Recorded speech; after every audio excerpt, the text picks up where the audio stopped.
Welcome to another episode of Two Ales and Hockey Tales with Wally, Navigating Lieutenant Light Lager, Mayfield Brewing Company. And today, I am so excited to have on a 42-year-old from Durham, Ontario, Canada. His hockey journey took him to Canada, the USA, Austria, and England. A seventh-round draft pick of the Dallas Stars, a staple of the Oshawa Generals, laced up for over 500 games in the AHL and IHL combined, amassing 824 penalty minutes, and is an ACH champion with the Dundas Real McCoys, not to be mistaken with the fake McCoys, and played 4 NHL games with the Dallas Stars, but he is best known for over 200 games played and counting, 13 seasons with the Durham Thundercats, where he is still playing the research team saw. He's a point-a-game player in 2021. Welcome to the pod, Jeff MacMillan. Well, thanks for having me, Wally. I'm looking forward to catching up with you. Seriously, yeah, man. And how I get into this is how we know each other. And I guess we met in Syracuse, New York, right? That's right. You came right at the end of the 1 year there, I think. Yeah, I can't remember. You were there maybe for a month or something like that. Yeah, probably about a month. I think it says I played 6 games. I probably healthy scratched at least that many. But yeah, I was one of the young punks out of college trying to steal your jobs, right? And you were, I think, were you a vet at that point? Oh yeah, that was. I think that was my last year in the American League. Nope. That was the tail end. That was my you're right. down show. You're right. That is your last year. Yeah. And I was a young punk, didn't know what was going on. And well, sir, the reason I wanted to have you on the podcast, the main reason is because you were one of the nice guys. And like, I realize you're from a small town in Ontario now, but like when you get to the AHL and you're out of school and like, there's only so many guys that like come up and are nice to you. And like, you invited me to one of the Blue Jays AAA games, right? Oh, that's right. Yeah, that was big for us. Because they started maybe with about, it would be like April or something like that. And our radio guy there used to get us tickets. It was awesome. It was fun to sit down to the game and catch an early game and have a hot dog and a beer and take it all in. Now the boys are having protein shakes and foam rolling. The game's changed. It's gone wrong. But it was fun, and we would go see guys that would then be on the Blue Jays like that year. A couple of years later, yeah, it was good. It was. I kind of wish I would have did that more. It's. I wish I would have got out of the house more as a hockey player too. And the other way we know each other after that was a very brief stint together, but that's how I knew you. And then the next time we saw each other was one of my first games for the Ripley Wolves. I came out for the warm-ups and I look across the ice. There you are. And you said, "What are you doing here?" And I said, "What are you doing here?" I had a reason to be there. It was my hometown. I thought, what in the hell is Wally doing playing in Ripley of all places? But little did I know, I guess you'd moved to Kincardine, and here we are. Yeah, all set up shop here, man, and met some great dudes on the Wolves. And anyways, then what happened then from there is we had some battles. We played like we were old men, like we weren't getting paid. We were playing for free. And you were a bit of a meanie weenie out there. Well, that's because you're too small and you're skating around me and making things hard on me. I didn't like it. I'm too old for that. I'm going to call you out on this right now, right here on the pod. We're playing voluntarily, Senior A. I know it's a best of 7. I know it's the playoffs, but like we're away from the play. I'm nowhere near the puck, Mack, and you just flatten me, just cross-check me from behind. I face plant right in the ice. Do you remember this? I don't, but it's probably because of something you did earlier in the shift, so you deserved it, I'm sure. I wouldn't just do it for no reason. Oh, I remember the time when you were trying to back check on me, so then I cut into the middle. You held my stick and I got a penalty. God, that pissed me off too. See? Well, then after the game, then we went up after the game and had a beer and chatted about it. You're like, "You played that, ref." I'm like, "I know, that was the point."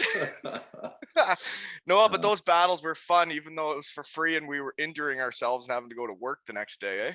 It's funny when you say you played for free, but you get into the game, and for whatever reason, it doesn't matter what level it is, you all of a sudden it just takes over, and you want to win as bad as anybody else, right? It doesn't matter about money. Like you put boys in a best of 7 series in jerseys, she's go time. Exactly. Yeah, and I think my first year of senior A, you guys put us out in a best of 7, and I was hurt. That was my first time, and the Wolves were on the climb. And then the next 2 years, I think we played you again. Both years, we played 3 years in a row, did we not? Yeah. So it's funny. Ever since I've been home, I think Durham and Ripley have always been kind of right there with each other. Either we were both about middle of the pack, or we both weren't very good, and then we both kind of got all good together. And just good battles. Like you guys got a good team. We got a good team. And so what are you doing? You're still doing it? Why did my research team say it said you're playing you're playing in 2021?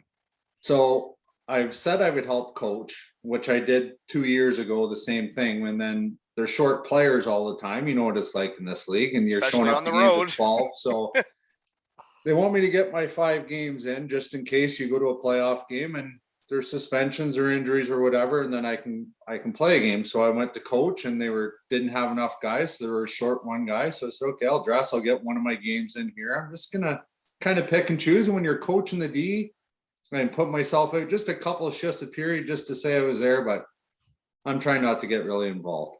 Oh, well, Macker, you're involved as soon as you're in that game. I know your competitive spirit. No. That's my younger me. This is old me now. No, it's cool you're still a part of it, because it is fun, man. Like I went and watched the Wolves play the last weekend against Port Elgin, and like it was fun to see all the guys, and it's fun to see everybody in Ripley. Like it's a great community thing, right? To get out and do that on the weekend. Like what else you doing, right? And that's just unless you're in your shed. The rink's 2 minutes across town. If you're gonna go over to a game, for me, it's still hard not to want to play and want to be around the guys and be part of the team than to just sit up top and watch the game. I would think it'd be even harder. So if I can still be around and be part of it, I'm happy to do that. That's good. Well, whatever you're playing with your hand down there, stop it. Okay. Getting all fidgety with me. Okay. Let's see. The other way we know each other is during those battles, we ended up with your goalie, Gatlin Burt, and I really enjoy his company. I think he's a dandy. Gatlin is one of a kind, I'll tell you that. No, he's a really good goalie, great guy. Just kind of, I guess, ran his course here a little bit. I have no idea really what happened. He was ready for a change maybe, and sucks to see him go to Ripley, because that's one team you don't want him to go to, but good on him. Good to play against him. Good luck to him, I guess. Yeah, he's a good dude. I did some of the two-handers I've seen him dish out. He's a fun goalie to watch, right? That's just it. I don't want to get too close to his crease. I think we're friends, but you never know. I still might eat one. I didn't go near his crease when I was playing. Anyways, next question. Then we covered a bit of it, but where and what are you doing now? Just back in Durham here, and I work for a company called ATS. It's a healthcare delivery. So I just drive around, ride in a truck, listen to podcasts like yours, and make my deliveries and come home and try to stay in a bit of shape to play some hockey. Had you ever heard of the podcast when I reached out to you? Bet you hadn't. No, I hadn't yet, but now I've listened to a couple. Kansy? I tried to get through Kansy. I think maybe he was in one that day. He sure was. What a dandy. Okay. So minor hockey in Durham. What was that like? And I guess, did you ever go AAA, or what's minor hockey in Durham like? Quite the barn there too, eh? Yeah. Well, you know what? Durham's rink used to be, and it still is, it's a good rink for around here, but going back, 30 years ago, it was probably one of the bigger, nicer ones around compared to the ones that we played in around here. But minor hockey in Durham was good. It was just a small town, double C hockey, but I played with a couple guys, Chad Woolard being one. He was drafted to the Sioux in the second round, and Mike Nixon, Jimmy McGilvery, guys I played with growing up that all got drafted to the OHL. So to have 4 guys on in the my same town age group, within either you're younger than me or my age. Yeah. So are you guys two age groups together, like concurred in that?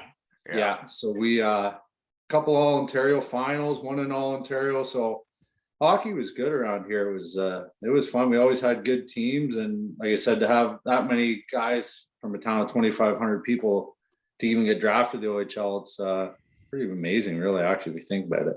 It really is, and Durham really is a hockey town, man. Like when we would play the Thundercats, man, those fans there's some passionate fans in the stands. Yeah, well, it's a big senior town, and it goes way back to the 80s. The old Durham Huskies were a huge deal, not only just in Durham, but kind of all around here, because they always had really good teams. And then the 72s that turned into the Thundercats came along.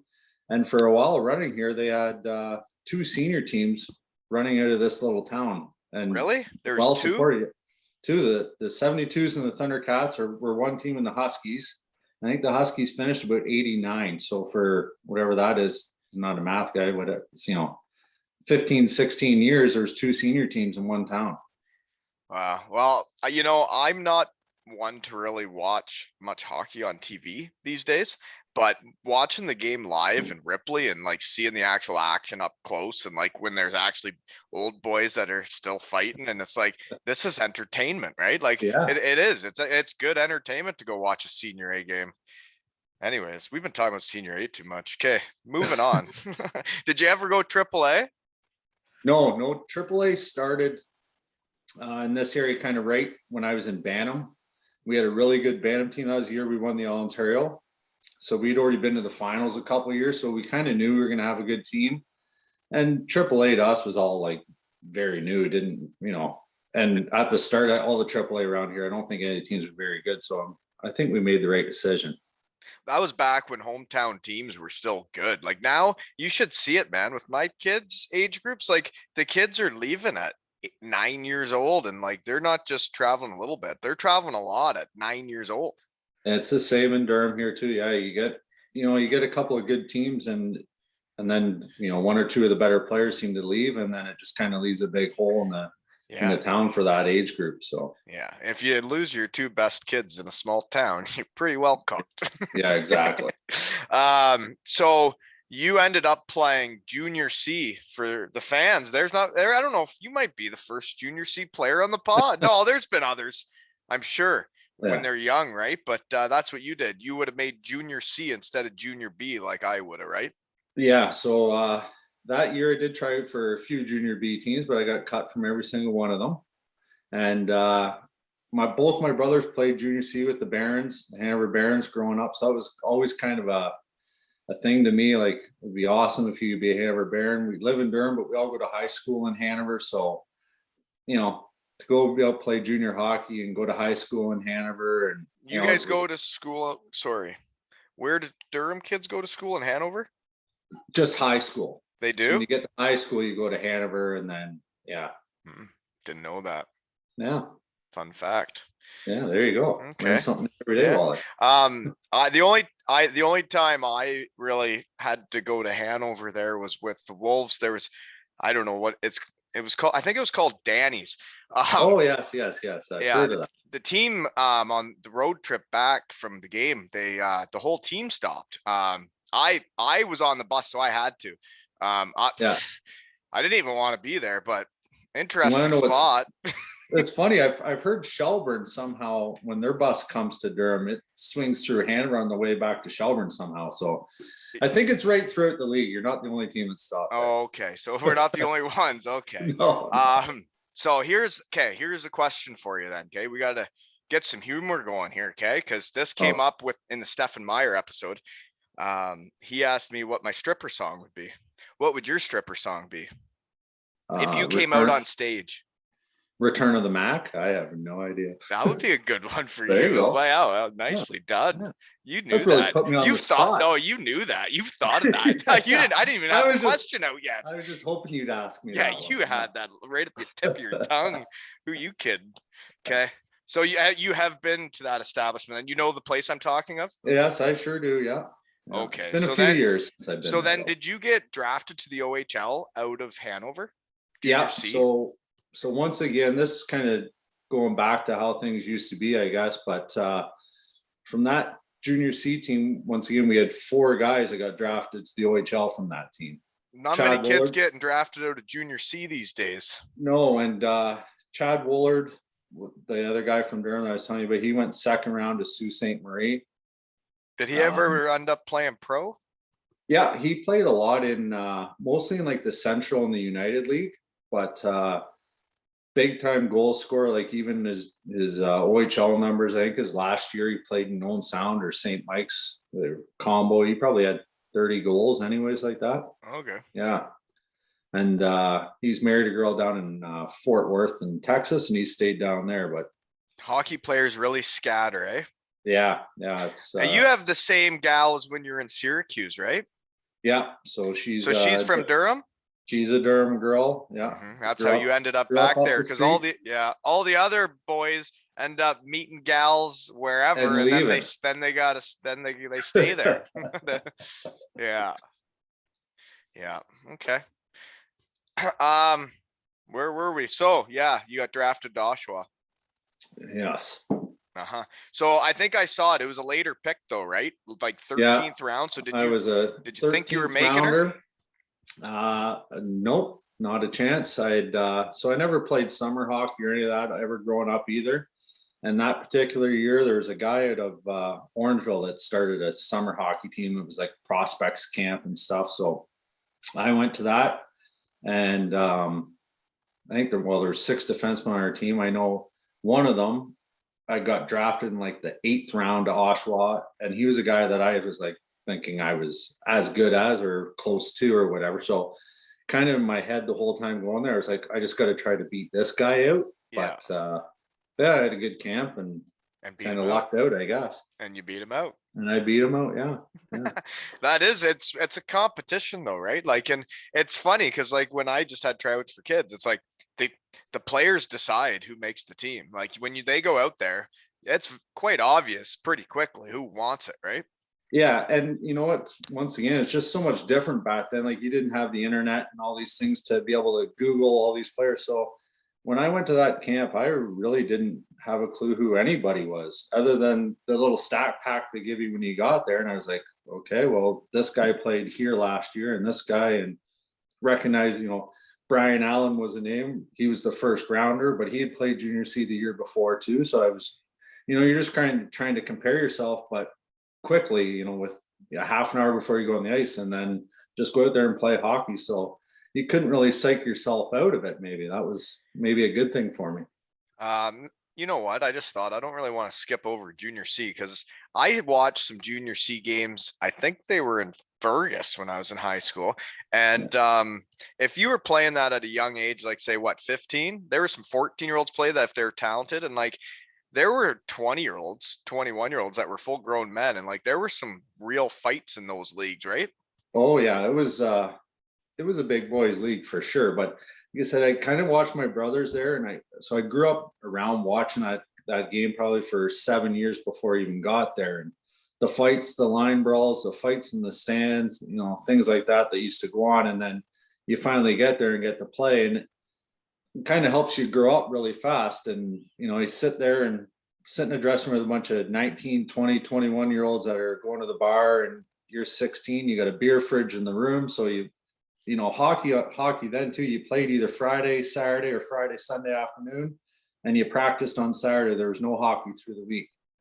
And really? Come off the ice Saturday afternoon practice and get into the beers, and then go for chicken wings and beers, and then play Sunday afternoon. And that was the normal. And you were one of my mentors in the AHL. You took me for chicken wings and beers. Woolen Chop Brown Ale, Bayfield Brewing Company. But no, seriously, you know what? The one thing I do remember was the night because this is fresh in my brain, right? I'm a fresh rookie. I just get to the AHL, and you invited me for chicken wings and beers, and it was like some of you and the vets, and I like felt like I was part of the team, even though like I didn't really play at all. But like you guys invited me, and I felt like I was part of it.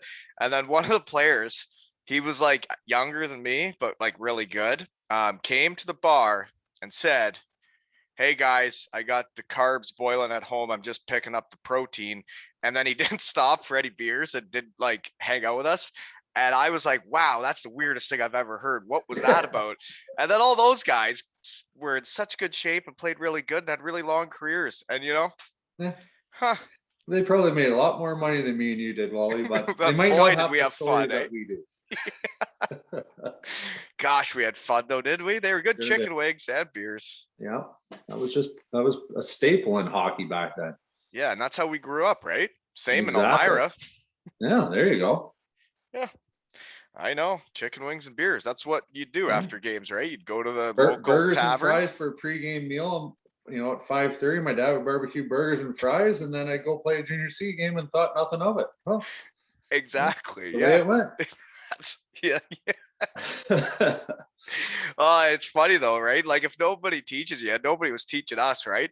No, you followed the way your dad and your brother ate or whatever, and you just did the same thing. At least that's how I did it, anyways. Don't do it, Colby. Don't follow your dad's patterns. Do what I say, not as I do. Yeah. Oh gosh. Okay, sorry. Back to Oshawa. I just wanted to touch base on Yeah. junior C back then as a young buck. I bet you had to grow up pretty quick to play with them, right? You did, but That helped you get to the OHL though, right?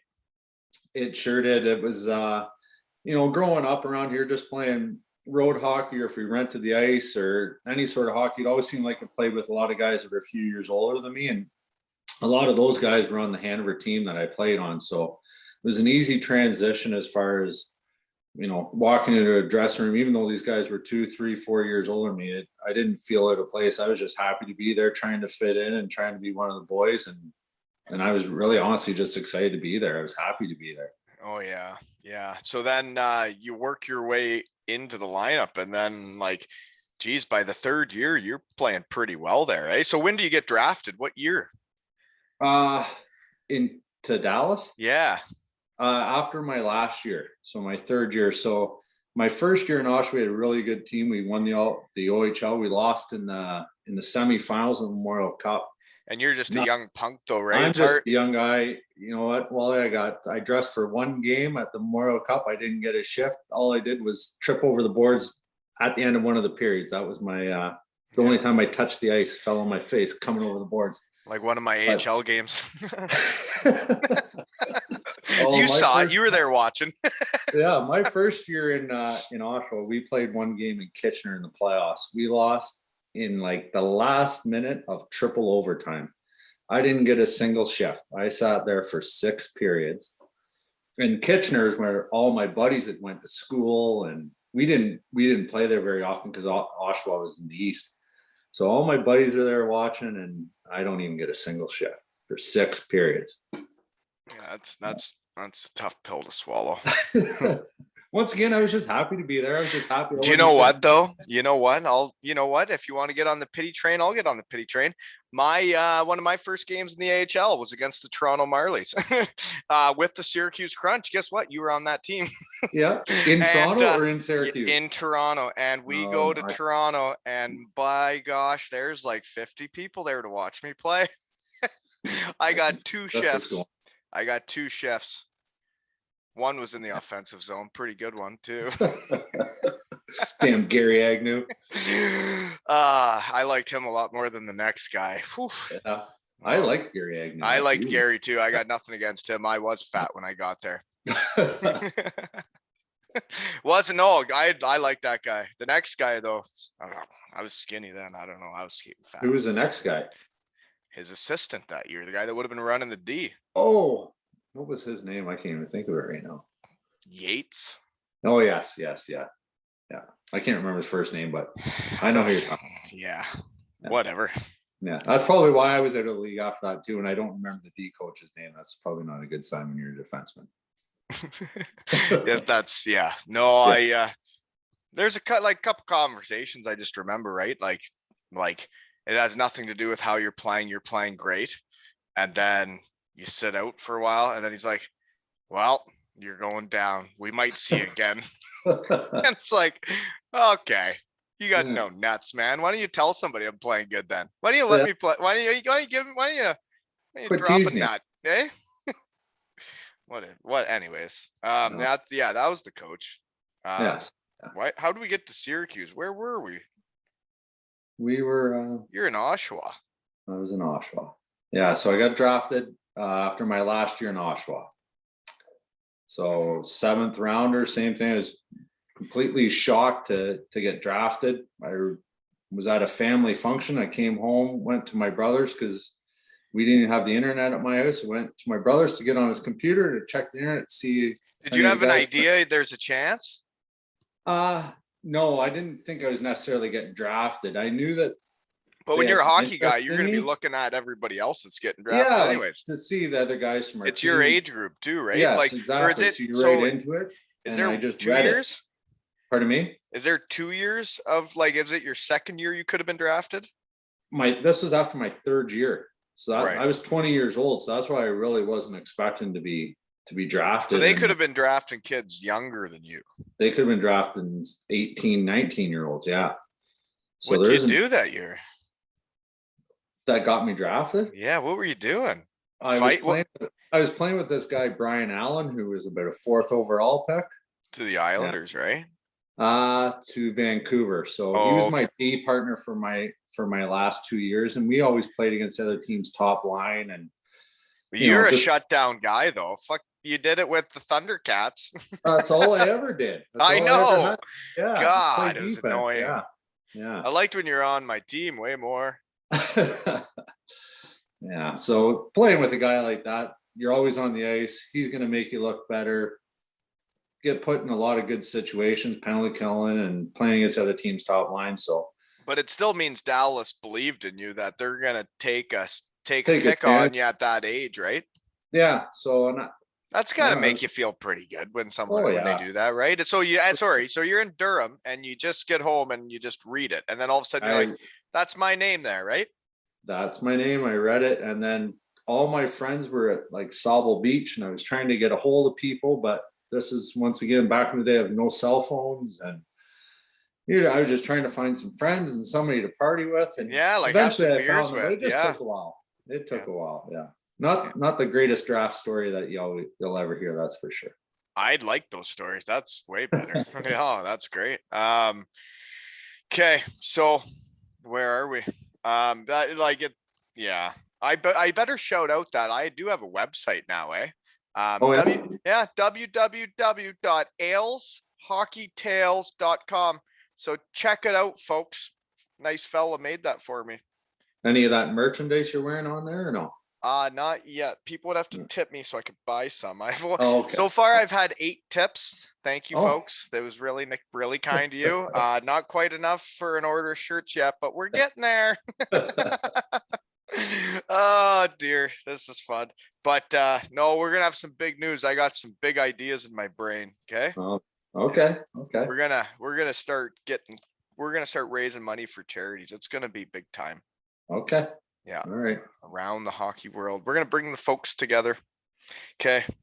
Next question. In Oshawa, I think I saw Mark Savard played on your team. He was a pretty crafty fella. Eh? Mark Savard is the best player I ever played with, hands down. He was, I think maybe he might have been the leading scorer in the OHL for 3 years in a row, except for the 1 year I think he broke his ankle or his leg when he was 18. But yeah, he was phenomenal. Yeah, and that's the reason we won the OHL right there. Okay, so he was when you were a young buck there. Then he was my first year was his last year. Right. So we had a really good team, but yeah, I mean, he was top scorer in the league. It was him and Joe Thornton battling it out for leading scorer. So that tells you right there where he's at. Yeah, no, he was really coming into his own in the NHL until that hit that gave him, eh? But yeah.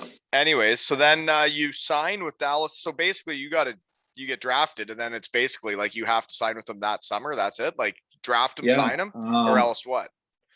I guess I could have went back to Oshawa as a overager. Okay. That was probably the next option if I didn't sign. But getting drafted as a 20-year-old, they offered me a contract like right at training camp. So basically, I guess they weren't going to waste a pick on a 20-year-old if they didn't have any intentions of signing them. So it was your the most basic contract, the minimum signing bonus, the minimum salary per year, basically. But it was a 3-year contract, and I was just happy to be saying I was playing pro hockey, because To up sign a until then, 3-year NHL contract and you Yeah. got drafted as a 20-year-old, yeah, like, I was happy. yeah, you should Real be. happy. You Yeah. should be. Yeah. Jeepers. I would have been. I never got more than a 1-year deal. Anyways, so your first year though, I saw you played 53 games in the IHL for the Michigan K-Wings. Is that in Kalamazoo? Kalamazoo. Are you right? Yeah, right by Western Michigan, my stomping grounds. That's that was one of the best years. It was a lot of fun. Like, that whole team, there was probably, I don't know, 8 guys that were 23 and younger. So it was just, You guys were running amok around Kalamazoo. Were you We're getting into running, we're Bronco going- area? Were you Oh, going to the yeah. university? Oh yeah, we were going everywhere. Geez, we didn't like when the pro guys were around. When the K-Wings would show up, we'd be like, get back to your side of town, fellas. This is our area. It was awesome, because playing in Oshawa, you're used to the 11 o'clock curfews, and Oshawa's home games were always Sunday nights. So, Sunday nights would kind of be your go night. Yeah, I know what you mean. It's called the Sunday Green Light night in Night. Oshawa, Yeah. so you never really got to experience that. And then We never talked about that. What was it like living in Oshawa when you're from Durham? I loved it. Just, it was something different. Obviously when you first get there, it's a little bit overwhelming, but just changing schools and not knowing anybody. But you spend 3 years in the town, you get to know everything, the area, some people, your billets, and it just becomes very comfortable. And I really enjoyed it there. Okay. Sorry, I got sidetracked. We're in Kalamazoo. Yeah. Just a quick stop. Yeah, sorry. Kalamazoo though, great city, eh? Town. What do you want to It call means it? a lot more to you than it would to me, because you were there for No, 3 or yeah, 4 you're years. there. I was there 4 years, and it was great 4 years. Met my wife there, but there's a lot to do, and there's everything you'd need in a little town. It's not a big city, right? It's No. not too overwhelming for people from small towns like us, right? Exactly.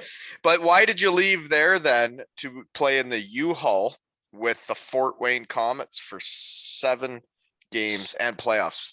Yeah, so I got sent down in March to the United League. So Fort Wayne and Kalamazoo were affiliated. Oh, okay. So it's like me getting sent to the coast from the Crunch. I gotcha. So I got sent down, played 7 games, and then went back to Kalamazoo for the finish the year. We didn't make playoffs, so then I went back to Fort Wayne and played their playoffs. I heard Fort Wayne's a good place to play minor pro. It was an awesome town. Their fans were amazing. The barn was packed, and yeah, I mean, mind you, it's playoffs. I can't remember if we lost in the conference finals or got the semifinals or something, but yeah, big crowds. It was a lot of fun. Research team doesn't have it. I think it was about a round. It was less than it was 7 games ish, I think. That I played, but they were there. I showed up in like the second round or the end of one round I remember playing, and then I played a full another round. I can't remember how it went. Yeah, see, my research team's not that good. Geez. So then Dallas's farm team moves from the K-Wings in Kalamazoo to the Utah Grizzlies. Yep. What city is in Utah? Salt Lake City. So a lot of Salt Lake City coming up on the pod lately. Yeah. Do you know who David Amonte is? David Amonte. How about no? Anyways, just curious. He's the agent in Europe these days. He's the one swinging deals over there for all the guys about my caliber. Oh, yeah. And he had something to do with Salt Lake, or you just? He's living there. Oh, okay. It's from there. Yeah. Huh. Yeah, I think. Yeah. It's a few pods ago. Yeah, Utah was an awesome town, awesome setup. It was the rink was built because that's where the Olympics were coming. So brand new arena. So they hadn't came yet? No, so my first year there was, I can't remember if it was say 2000 or 2001, and the Olympics were 2002. So it was either my second or third year there when the Olympics came, but the rink was built. The city's getting built up, the downtown's they're getting ready for the Olympics. So, And you're living there through all that? Yeah, lots of great restaurants. It was a sneaky town. Like, teams would come in and think it was, Mormon town, and it wasn't going to be very much fun. The bars would close at 1:00. That was the biggest downfall. But at the same time, that means you were just cutting home and in bed a little bit earlier. Instead of staying 8 till 3, you were home by 1. So it was kind of maybe sneaky good for us that way. But maybe you played better, awesome. Well, maybe. Who knows? But you did, after like your first year there, you said you got sent down, whatever. But then your second year, you really start flourishing, they would say. You really, I think you probably find your role as like it. I don't know. Hockey was different, right? Coaches coach differently. There wasn't like a shutdown pair. There was like a scorer with a shutdown guy, right? Like it wasn't like a pair that would go out against the top line. So this is what my notes have. Okay. This is what the research team has. Okay. 15 to 20 points a year and over 100 PIMs. 3 great years. That's as good as it gets for this guy. No, but seriously, so like what's your role there? What you're like after you're getting sent down your second year, like what's your role? Like what do they you got to work your way up, or is it right away at the start of the year? That last year I finished in Fort Wayne. The next summer, the guys are getting phone calls, like teammates of mine from the year before, to drive to Salt Lake, find a place to live, and then they're going to fly from Salt Lake to Dallas for main camp. And I never got that phone call. So I showed up to Dallas training camp thinking, I have no idea where I'm going to be. I'm obviously not in their plans to be in Utah. And then just got to camp. And once again, probably going back to like that whole Oshawa mentality of just, I got nothing to lose, and just went and just kind of played and didn't read too much into anything, didn't overthink anything. Ended up having a really good camp, played 6 of the 9 exhibition games, and was the last defenseman cut. So I found Saturday night they played. You played 6 of the 9 NHL preseason games. Hazy sunset. And Saturday night after the last game, they sent me and another guy down. The last 4. You went from the U-Haul to almost making it. And I said, well, can I go home first? Because I have nothing with me. I don't have a car. I don't all my stuff. And they were just like, oh, they never told you to go to Utah? I said, no. So that was just kind of when I got to Utah that year, was just the confidence from training camp. And oh yeah, you would have shown up just big dick swinging, eh? No, seriously, as the last cut though, like that's what it does to you. You show up and you just feel different. You feel like a different player than if you're one of the first cuts and you're waiting there for the guys that almost made it. It's a horrible feeling. Yeah, exactly. It was it was great for my confidence, and just kind of made me feel like I belonged in that league now. The year before I was just hoping to stay there. Eventually got sent down to the United League. But so what changed in you from the first year to the second year mentally going into this next camp? I honestly, I have no idea. It was just. Do you think it was just you had seen it for a year? You'd seen pro, you'd seen what they can do? I don't know. I know like you're only at camp for like 4 days. And then so they used to fly us to Vail, Colorado. So we're in Colorado. You got your training camps going on. Shout out to Kansi. Yeah. Hey, Kansi. Yeah. And the first exhibition game was in Colorado. And I was playing in the first game. And I was just like, what the hell? So it was just, once again, you didn't have time to really process and think things. It was just like, I'm playing in this game. Played the game. I guess the game obviously went well enough that I got another one, and then you get another one, and then you just start thinking, okay, now this is fun. I feel more confident every game, and for me it was no pressure to score goals or get assists. Every game, if I could go out, basically come out even, and no one noticed me on the ice, that was probably a good thing. That meant I didn't screw anything up. I was just glassing out and. We had totally different lives as hockey players, eh? Yeah, I felt bad for you guys that had to go out and score every game. I could God, I could go a whole season not score and not really feel that bad, other than a little bit embarrassed. Nice to get one. No, but yeah, like it was like, especially when I got to Europe, man, like, and then like you feel the pressure for a while, but then you have a kid and you're still like just like a hockey player, and you're like, you go a weekend without scoring, and you're like, oh my God. That's why Europe was no good to me. I had pressure all of a sudden to get points. I didn't even know what points were at that point. I'll talk to you about that when we get to Europe, because yeah, I agree. I've seen you play. I played with you. You're a shutdown guy, and I don't know what Vienna's scouting team was telling them, but their research team ain't the same as mine. Yeah. Because I would have known where to put you when you came over. But anyways, moving on. So Salt Lake City was a great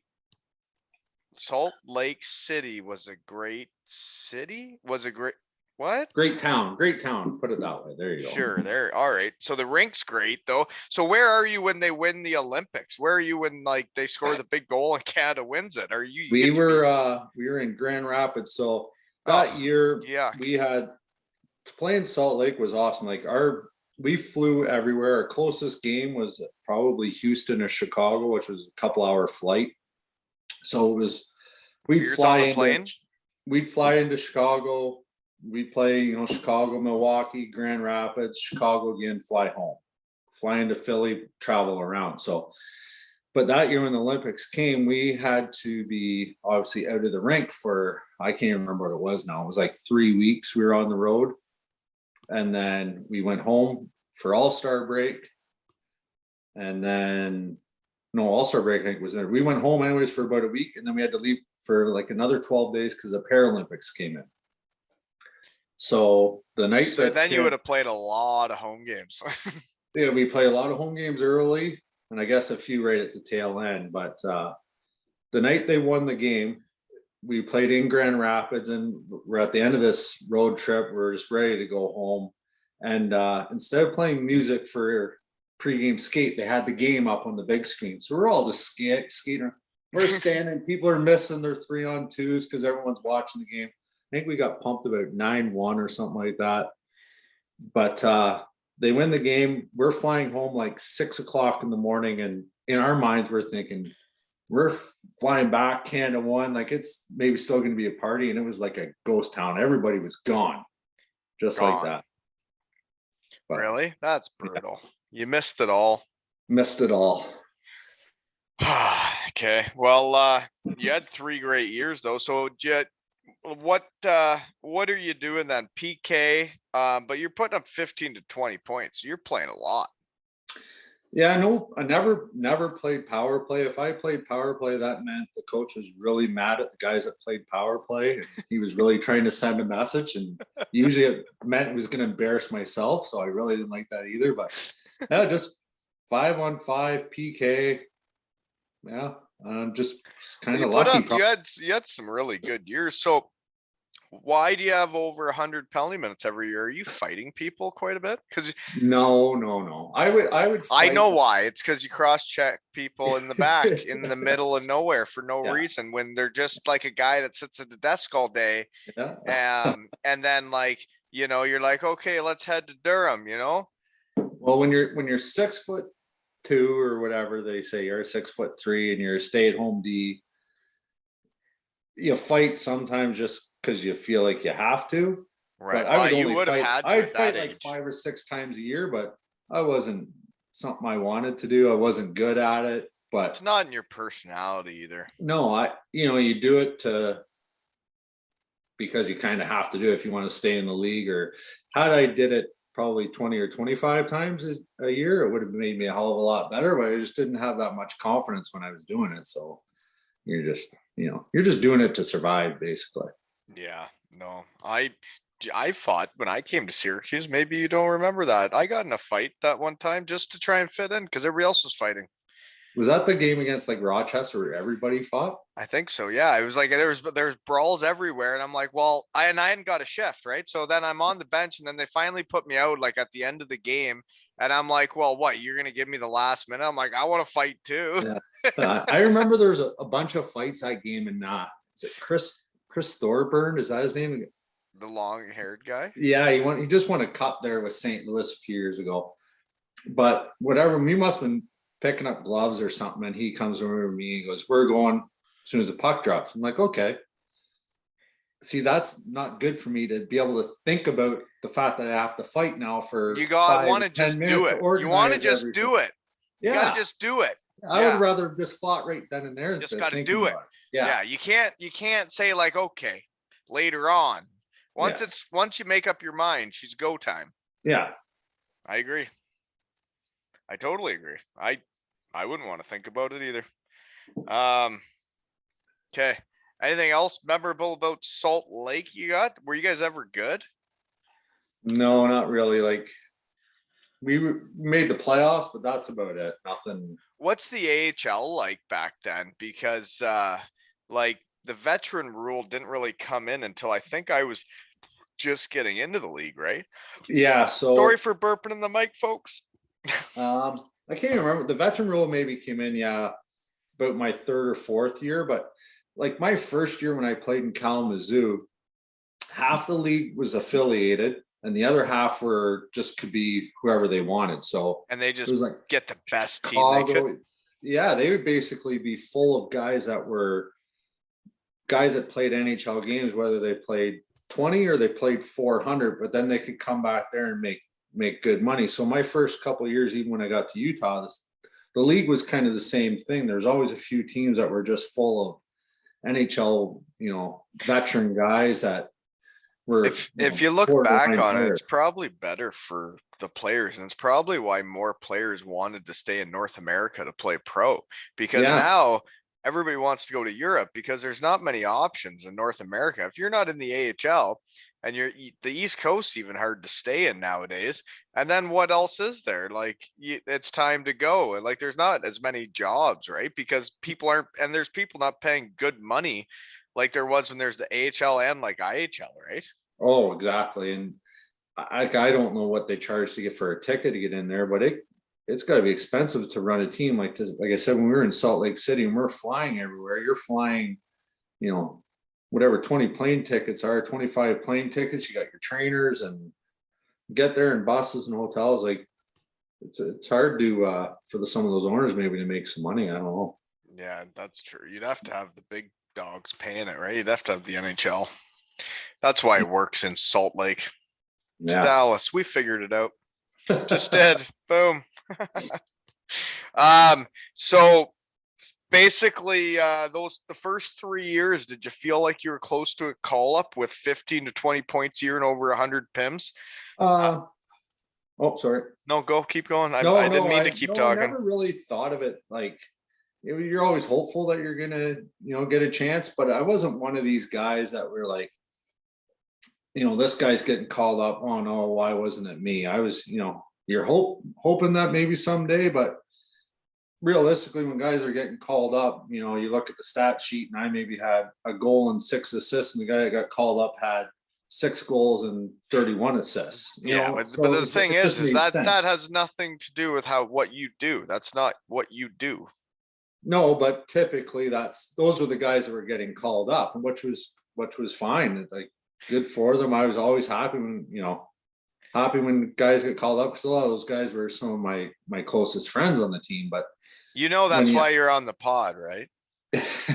No, seriously, it's because you're a good dude, and because you're one of the guys that like you're not one of those teammates that were in the AHL that like they were selfish and they wanted to be the one that got called up, and like they were in it for themselves, right? They were out there, were they not?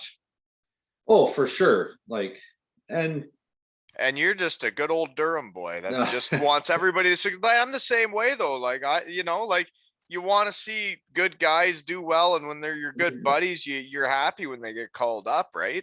Yeah, for sure. And when they finally do get the call, it's just like, you're almost shocked. Are we there? Right. We're there then. Let's go with it. Here we go. So you played 3 seasons in Utah. So that means you had to have signed at least after your 3-year contract, you had to have signed an extension after that, right? Yeah, so I signed a 1-year deal and then another 1-year deal. And then it's the second 1-year deal. You finally get the call. So where and how does that happen? Or is it out of camp? No, it was December. We practiced.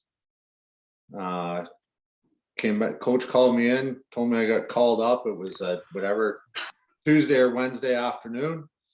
And it's just, you dream about it, you can't wait that it's gonna happen, and then it happens, and it's like, 12:30, oh, you get called up and your plane's leaving at 4 o'clock, and they were going to LA, San Jose, like they're going on a road trip. So it's just like, just a lot going through your head. You're kind of overwhelmed. You're trying to pack your bags. You're excited. You're trying to call and let people know, and then get there, practice, get on a team flight. And we went to LA, San Jose. Okay, so hold on. Let's talk about it. Let's dive right in here. Okay. I'm a healthy scratch in LA and San Jose. Shoot. Let's not dive into it. Let's skip that.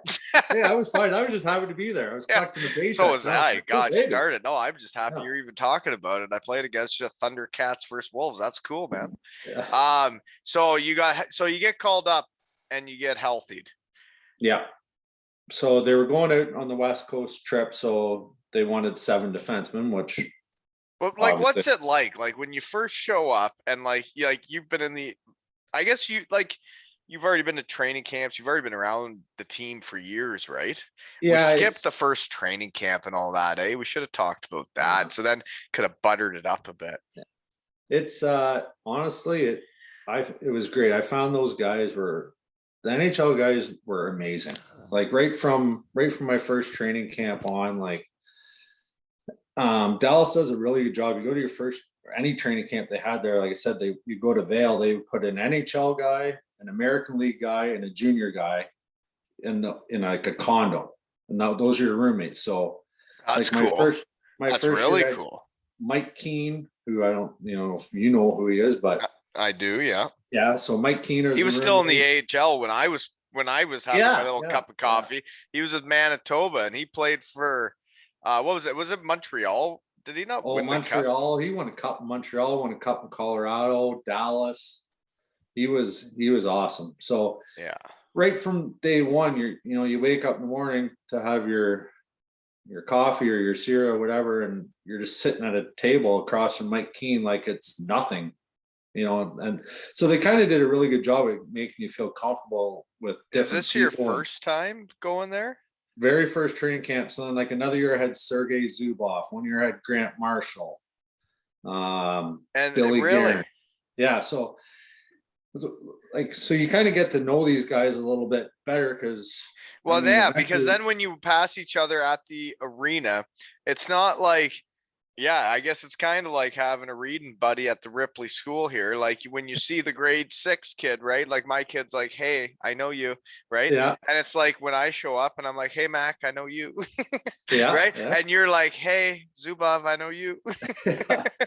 Right. Like it would make you feel more comfortable though. It definitely does. When I go to Columbus, I see like Anson Carter, I see Jason Chimera, I see like all Rostislav Klesla and all these guys, and I'm like, oh my god, and they have no clue who I am. If one of them would have said hi to me, I would have been like, oh, that's cool.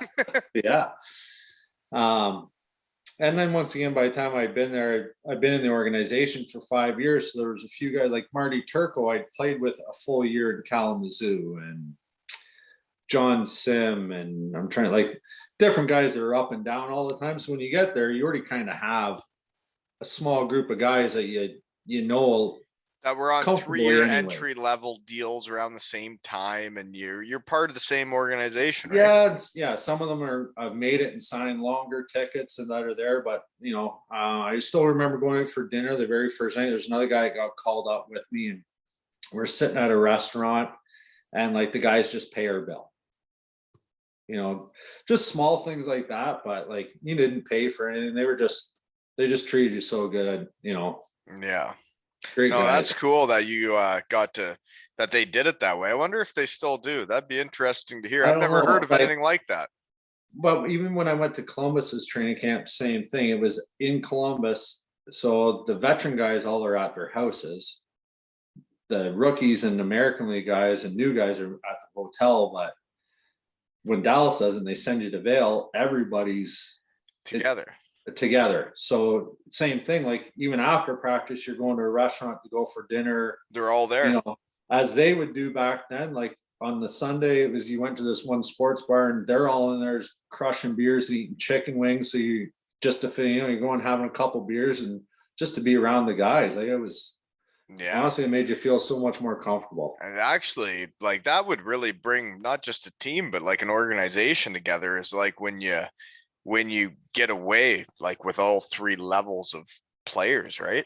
Yeah. Geez, they better not all start listening to this podcast. They might start taking ideas from Mack and I, eh? Maybe we'll be running a team. There we go. Geez, yeah, here we go. Next thing you know, they're gonna be like, geez, what a great idea in the shed. Okay. Well, that's, you're right though. Like when teams come together and then like you get called up, you get sent down, at least you know a guy, right? Yeah. Like I showed up in Syracuse. I didn't know a guy. Not till Kansi was like, hey, do you want to go to Qdoba? And then I was like, okay, at least I know a guy. There we go. Yeah. Okay. So when do you play an actual game? So you healthy scratch 2 games. Yeah. So Saturday night, San Jose, we bus to Anaheim and then go down for like pregame meal. And they told me that Sunday morning, the game was like a 4:00 game. So I found it about 10:00 in the morning. I was playing that night.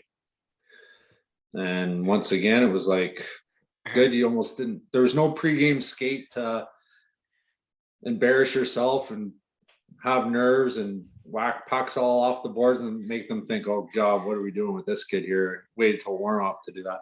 No, I'm just kidding. But navigating lieutenant.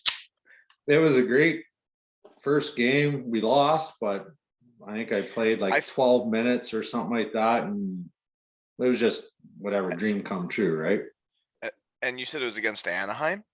Against Anaheim, yeah. I couldn't imagine. I never did it. I couldn't imagine getting to do it. That's pretty cool, man. So yeah, like that's what year? Research team doesn't have 2003, I think. 2002. So anything like memorable part of that game where you're like, I'm in the NHL? Honestly, no. Like, did they make you do the rookie lap by yourself? Like, was that a thing? See, they didn't do any of those things back then. It was now it's also like everybody knows what's gonna happen. It's like, oh, look at that. Oh. It was just play the game and hope that you didn't end up on Sports Center doing something embarrassing the next morning or something like that, getting walked. So first game went good. Nothing, like I said earlier, if I go through a game and I'm not noticed, it's probably the best thing for me. So got through the game. What a way to play. 4 or 5-0. I wasn't on for any goals against. I was happy. It was, You did it. You did the game. That was dream come true. And yeah. What a way to play the game, though, not get noticed. God damn it. If I play a game without getting noticed, it's like, what's your problem? Like, what are you doing? Like, should have been a stay-at-home D, Wally. God, I wish I could. I didn't have the body type for that either. Didn't have the body type for any of it, man. Definitely not a stay-at-home D, though. Well, kinda, I guess, if I would have really. No. Anyways, where are we? Okay. You're still doing it though. So never heard of so you play 12 minutes, it goes all right. Do you get to play the next 3 games straight? Yeah, play 4 games. Every game just kind of goes down. I play like 10 minutes, 8 minutes, 4 minutes. And the last game I got noticed. So in your 4 minutes? Well, that was my last shift. So Steve Sullivan ruined my NHL career. No, I'm just kidding. Play was going up the ice. I just remember like thinking, okay, I'm going to try to control the gap, and the puck got turned over. And they passed it to Steve Sullivan, and he was beside me for a second and then gone, went in, scored in a breakaway. And I just watched the rest of the game, and that was the end of it. But the other games, like everything was going fine. You're just doing your thing, and just playing. And looking back, I wish I would have tried to get noticed. You hear guys that, especially back in the day, was like, go to camp, fight the biggest guy. You got to get noticed to stay there. And it was just part of my mentality was like, don't get noticed. Don't go and fight the biggest guy because I'm just going to get beat up and knocked out, or you know what I mean? It was I just played very just do your thing, passive. Looking back, I wish I would have just went there and tried to play more aggressive or tried to rush. That's not what you do. Like that, I tried to do that when I went to the HL, and they're like, you're on the fourth line and was scoring. I'm like, okay, well, I'm gonna run around and try and hit guys, and I'm like, well, these guys are 3 times the size of me. It's not going well. Yeah. Right? Like you got to play like yourself. Like, and you're a shutdown guy that shuts down the other team's top players. They always say do what got you there, and what got me there couldn't keep me there. And that at the end of the day, I'm fortunate to even be able to say I got 4 games. So I'm happy to even say I got 1 game. It's really cool, man. I overachieved as far as I'm concerned. So I think it's really cool, and it couldn't happen to a better dude. I'm only gonna say that on a podcast. Never say that to you in person. Okay. I'll say that to you on Zoom. Yeah. Even though you're a dickhead on the ice. Okay, so then you played basically the rest of that year in Salt Lake again. And so what everybody talks on these podcasts, okay, about getting called up stories. What's the getting sent down story? How do you find out? Sorry, I just curious. I don't remember. I got exactly mine about getting sent down from the AHL to the coast. I remember. So I don't know if it was this particular day or I think it was, but anyways, it was like December 20th, something like that. We have practice. We go into this room where all your clothes and stuff are, and in front of everybody's stall, there's a care package from the NHLPA. There's like jackets and hats and shirts and a gift card to like $1,000 to Best Buy, all these things. But my stall didn't have one, and another guy's stall didn't have one. And that was the day we got sent down. I remember more about that, thinking, I know you're going to send me down, but at least send me home with this care package. Like I'd love $1,000 gift certificate to Best Buy and a NHLPA hat and all this stuff that these other guys probably just throw away that didn't care. But yeah, that's kind of what I remember about being sent down. Once again, I wasn't shocked to be sent down.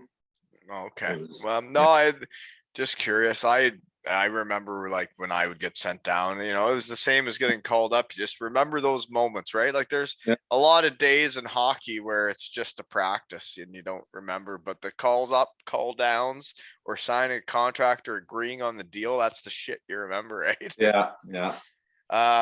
Okay. So then what else do I got here? Pretty cool though. A guy from Durham made it to the NHL in Dallas. How many guys from Durham have made it? Anybody else? 2. So there's another guy, Dean Hopkins, played with LA,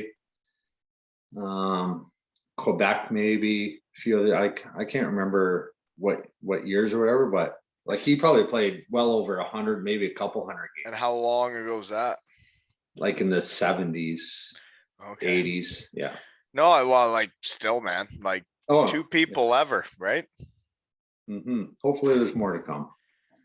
Well, hopefully, at least out of this area, right? There's a lot of great people around here. There's a lot of good hockey players around this area. It's and good people too, right? Like, and that's like us. Like you, until you get noticed, you got to get seen by somebody, right? And somebody, in the B and C areas, it's hard to get seen, right?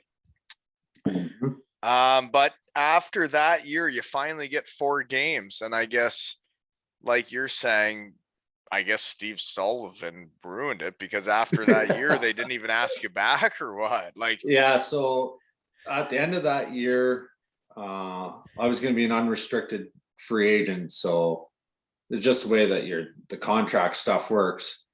So I kind of knew that. So unless you were going to sign a one-way contract, which they would never obviously were going to do anything silly like that, I knew you're kind of going to be an unrestricted. You're going to be open. Yeah. And I signed with the Rangers that summer. And that was the year of the lockout. So never actually went to New York's training camp because there wasn't one. Went right to Hartford. But you signed the deal before the lockout started? Yeah. So that summer, everyone was still signing the regular deals in case they were going to have a season. And then training camp was supposed to start September 15th. Well, it obviously didn't. There was a lockout. And then anybody that was kind of assigned for the AHL already went to the AHL. And I guess there'd be a few guys that were kind of borderline, just played AHL. Like the AHL that year was really good. Oh, yeah. Best hockey I ever played. Yeah. Sure. Oh, yeah. Not even close. Yeah. Yeah. I remember when like Spezza and everybody were down there, right? Yeah. Like I bet you every AHL team had 3 or 4 guys that had there been an NHL season, probably played the majority of the games up, if not all of them. And then another, 6 guys that go up and down, where there was no up and down. It was just straight up.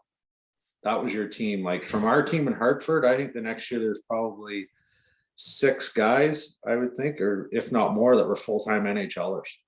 See, this is where my brain is really confused right now. Because what I was going to say was when you're in the AHL, it's very obvious which players are like on the cusp, which players are about ready to make it. I remember playing against the Albany River Rats and playing my buddy Pat Dwyer, and he was all over the ice. He was one of the best players on the ice. I'm like, this guy is right there, and he's one of my buddies. I'm like, that's cool to see.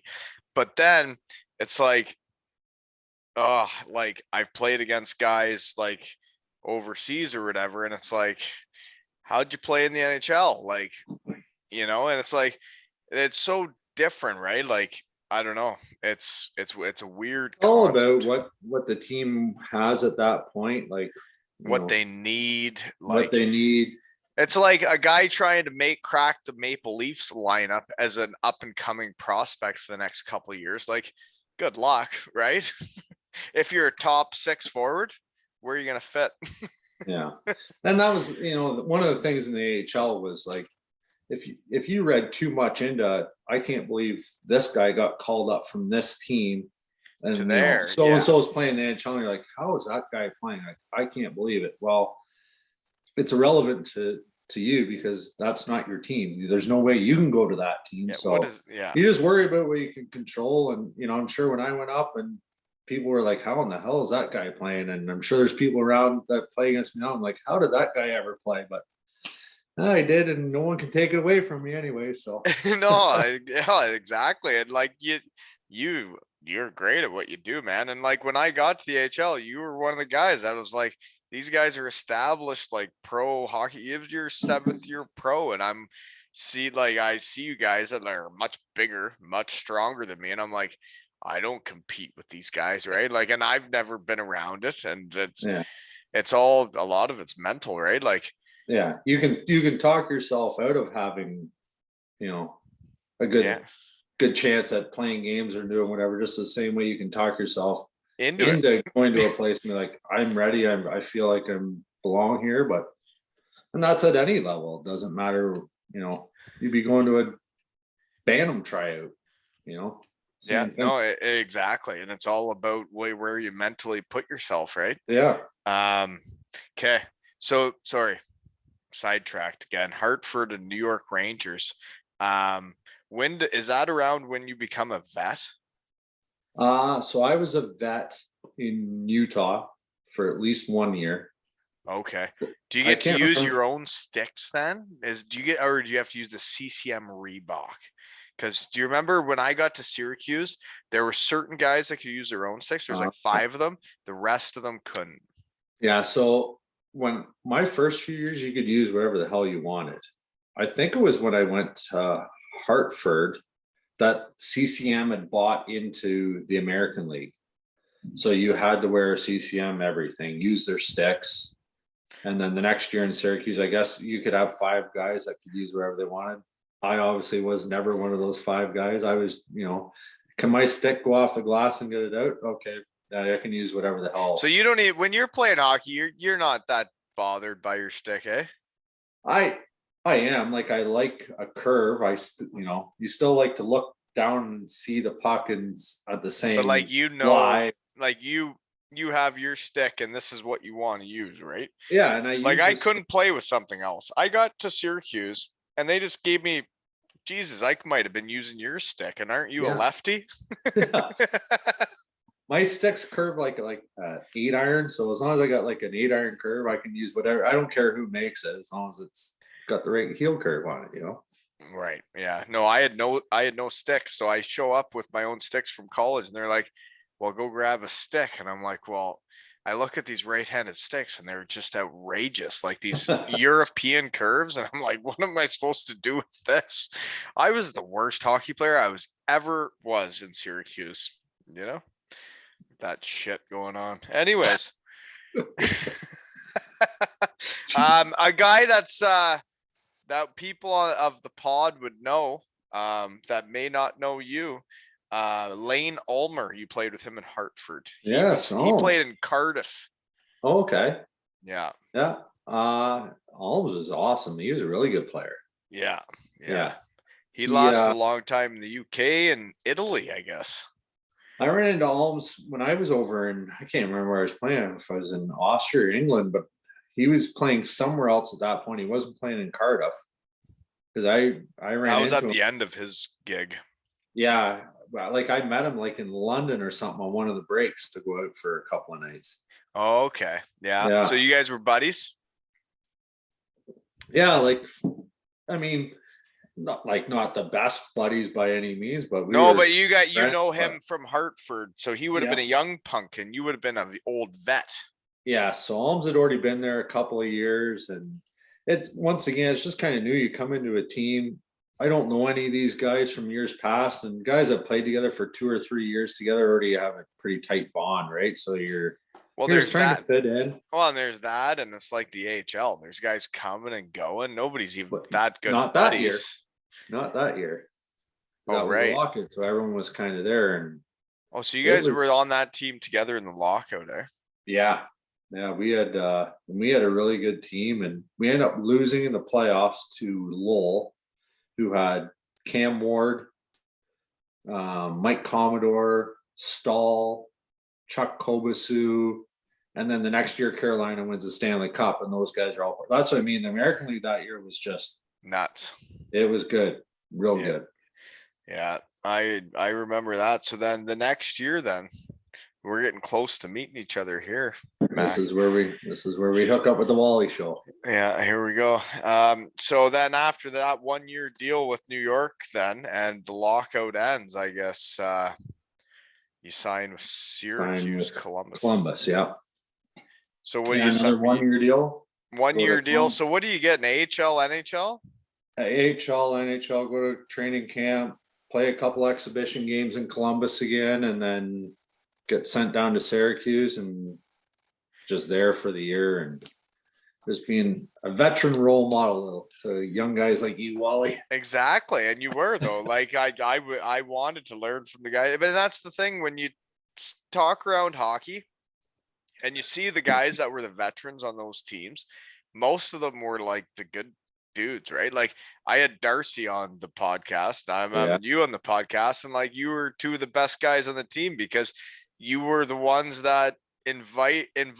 I come from college, and some guys, they look at my physique and my good looks, and they're threatened.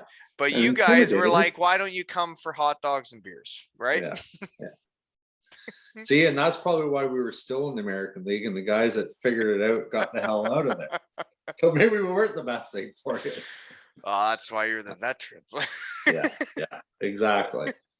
No, but like seriously, I really appreciated it because like it's a weird time, and people's lives, right? Like I had always been part of a team. I was like yourself from Durham, Ontario, where you're always part of a team. And I go through Western Michigan, and like everybody on the team is like my brother, and like we all love each other. And then I get to pro, and it's like a whole different thing. Like I'd show up to practice, and there's just a guy's equipment is gone, and I'm like, what happened there? And they're like, oh, he's in Columbus now. I'm like, really? He's like in the NHL now. I was just practicing with him yesterday. And like, I'm like, that's really weird, right? Yeah. The whole thing is like, and then you're not like a team. No, because people are going up, down everywhere, and yeah, it's definitely a different world that way. But once you're kind of there for a little bit, you just it's just like everyday thing. Like you come to practice and one day and it's like, oh, so and so got called up. Like, oh, that's good. Like, hopefully we don't see him again, but who knows? That some days guys we get called up for a day and be back the next day. And like, well, that was a quick, they just call you up for a game, but it just becomes part of it, right? You just don't know when it's out of your control. You just show up and do your job and be a teammate, right? Exactly. Well, yeah, you're just a nice guy. Gosh darn it. Why'd you cross check me then if you're such a nice guy and you're so nice to everybody? Oh, it's because I was on the other team. Yeah, and the other jersey. That hooking penalty where you held my stick. See? No. You still took me down. I fell down there. I think I cut into you, and then I was like grabbed your stick and I like fell, and I was like, Jesus, he almost killed me. You were trying out for the Canadian Olympic diving team that night, I think. No, well, it looked legit, but I think we won the next two playoff series, so who knows, right? Yeah. I think at one point I had ripped a guy's helmet off and like kicked across the ice, and I was like, what am I doing? Like this is for free. We're volunteering. But no, like those Thundercats, your first coach when I got there, quite the cat he was, wasn't he? He was screaming at me on the ice. I didn't even know who he was. I'm trying to think who it was that year. We've had that many coaches in senior. We've had a few kind of come through. Oh, Johnny Anopoulos, Johnny A. That's who it was. I know that name because I literally, like, nobody knew who I was, right? I show up, I'm playing for Ripley, and we play you guys, and then I don't know what happened, but then all of a sudden your coach is like yelling at me in the middle of the game. Do you sidetrack? But do you remember the game where he got kicked out after the first period? And I had pulled my groin, so I wasn't really playing. And then I coached the second and third period behind the bench with all my gear on. Yeah. And I had to wear my helmet because I was actually called a player. And I stood behind the bench with all my gear on, and the only time I go is if we had to penalty kill. Well, that guy, I didn't know who he was. And I just show up and I'm like, yeah, let's play some games for the Wolves. And all of a sudden the coach on the other team is screaming at me in the middle of the game, like screaming at me. And I'm like, I don't even know you. So Johnny A used to coach in Elmira. So that's probably how he knew you even from before. Yeah. Really good coach, like great hockey mind. Like really thinks outside the box, and he was ahead of his time around here for the way he thought the game, that's for sure. Okay. Well, didn't like how he yelled at me during the games when I'm on the other team. Thought that was a bit weird. Woolen chop, brown ale. But hey, you want to yell at the other team's players? You give her big guy. Okay. We're in Syracuse. So that year, okay, the team was really, really good. Like I get out of college after boozing for a couple weeks when I get eliminated, and then they're like, hey, come to the AHL. I'm like, sure. And I show up, and this team's got Mark Hardigan, Andy Delmore, Jeff Platt, Joe Motzko, Peter Sarno, Kansi, Mark Mathot, Joachim Lindstrom, and Ben Simon. That's just a few of them, right? Yeah. We were a good team. Really good team. Yeah. Should have did more in the playoffs. But. Well, that's because you sent me back to college.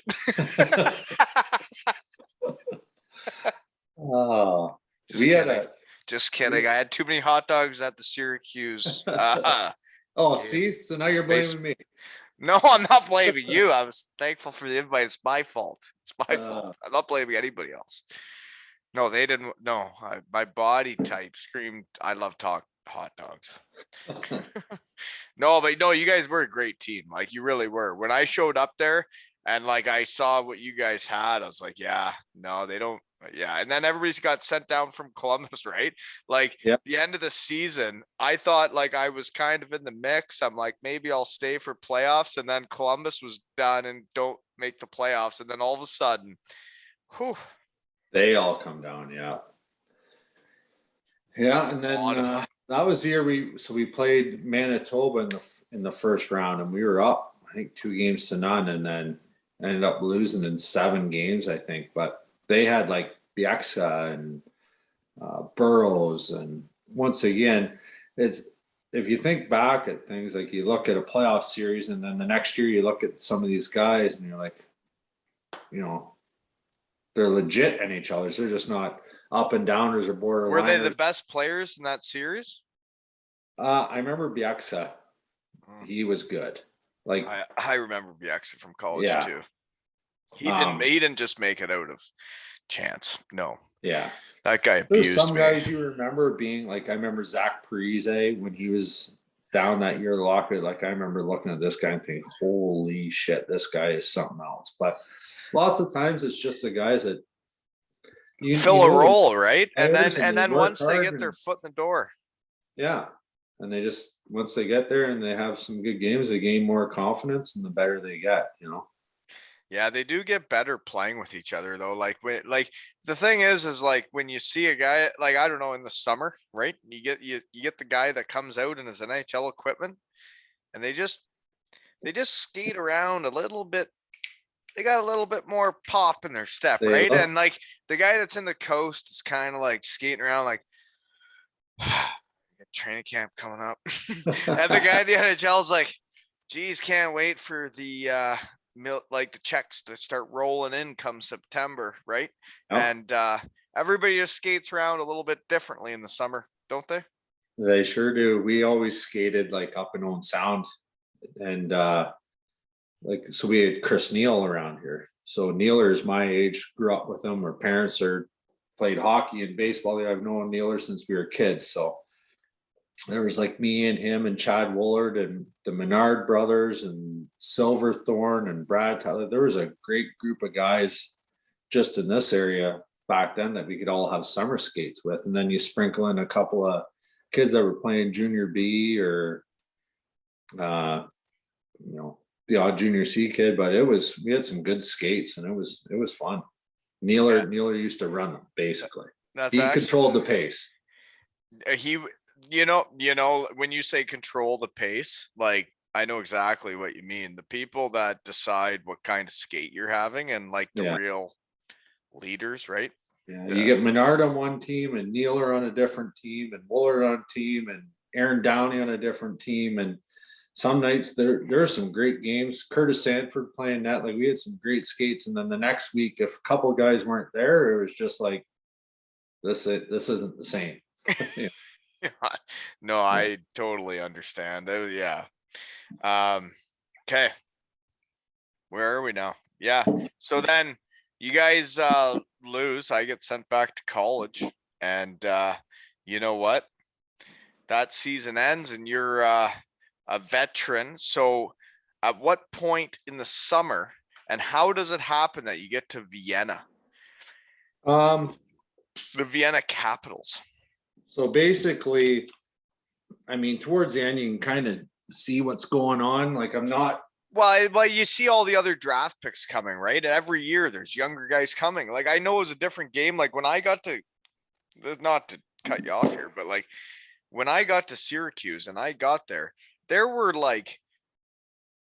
had to have been 8 veterans, and like only 5 could play. You must have been getting healthy too, right? Like, there were so many veterans, and it was like, I don't know, it was a weird time. I never got healthy scratched after my first year. Jeez, I always played, but you can just kind of tell towards the end, like, there, like you said, you got 5 or 6 veterans, and then there's 2 or 3 guys that aren't veterans at the start of that year, but the next year are going to be. So as an NHL team, unless you're like an old guy that really is bring something, you got to bring something, or even still a guy that you consider that you think can play in the NHL if you're in a pinch. And lots of times those are guys like Jamie Pusher, who has already played 400 games and is down there.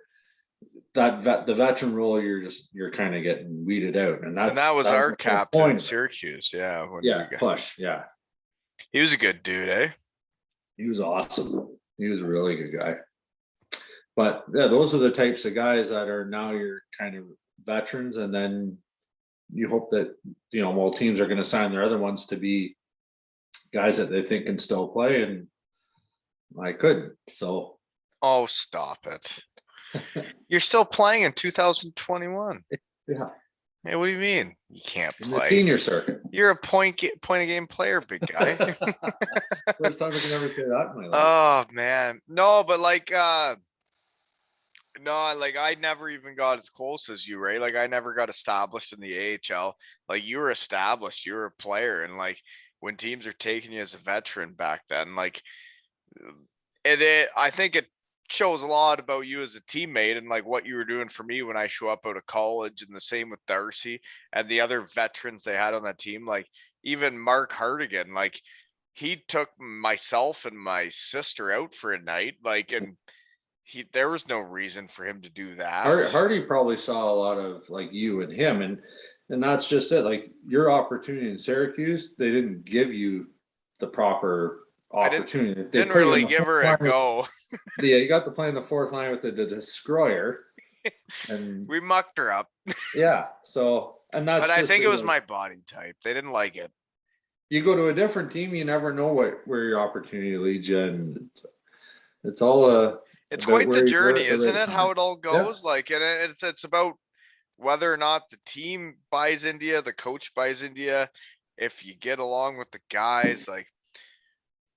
Yeah, there's the story about Bieksa, and then the guy beat up right outside of the bar. Yeah, and he was on our team, right? Fedorov. Right, he was on our team in Syracuse, right?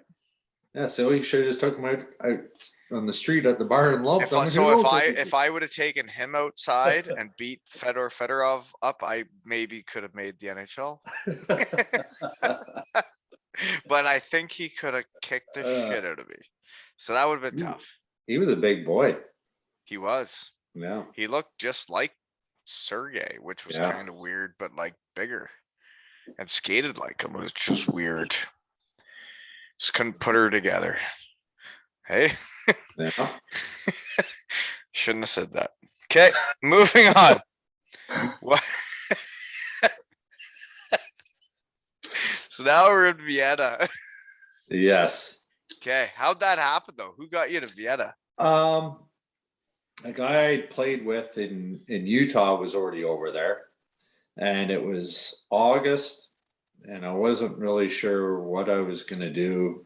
Like Europe game, I never thought was meant for me because, well, I'm not, I'm not a point guy. I'm not a big ice guy. Well, there are teams over there though that have small ice, right? Like there are some teams that have smaller ice, but I guess then there's teams in those leagues that have the big ice too, right? And it's like, so yeah, I got a phone call, and it was this guy had told me, I guess a defenseman had got hurt at camp, so they were looking for a guy, and they basically just hockey DB'd me and probably saw 4 NHL games, and we're like, okay. 4 NHL games, but also 15 to 20 points a year in the AHL. That's a lot, man, for D-men. Yeah. Sorry for burping in the mic. Oh boy. I got engaged on a Friday and flew out on a Monday. Went to Vienna, and awesome town, but like just a different. And this world. Is right after we played together. So you guys just got engaged right after that, right after our chicken wings and beers. Yeah, there you go.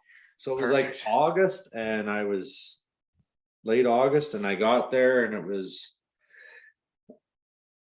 it was good. Like it was fun.